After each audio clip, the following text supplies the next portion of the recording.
ಎಲ್ಲರ ಮನೆಗಳಲ್ಲೂ ಮನಗಳಲ್ಲೂ ಆನಂದ ಉತ್ಸಾಹ ತುಂಬಿ ತೊಡಗುತ್ತಿದೆ. ಆಕಾಶರಾಜನ ಅರಮನೆಯಲ್ಲಿ ಸುಭಾಷಿಣಿಯರು ಹಾಡಿ ಕುಣಿಯುತ್ತಾ ಪದ್ಮಾವತಿ ದೇವಿಯನ್ನ ಹಸೆಮಣೆಗೆ ಕರೆಯುತ್ತಿರುವರು.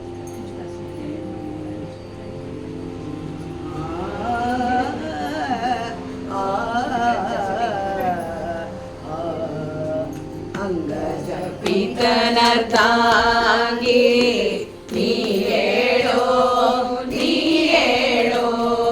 ಅಂಗಜ ಪಿತನರ್ತಾಂಗಿ ನೀ ಹೇಳೋ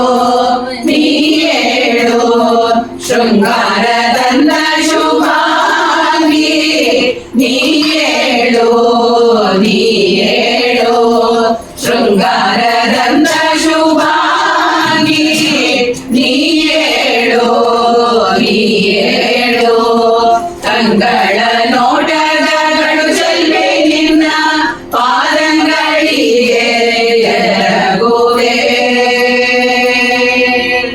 ಎನ್ನುತ್ತ ಮಹಾಲಕ್ಷ್ಮಿಯ ಅಂಗನೆಯರು ಹಸೆ ಕರೆದರು.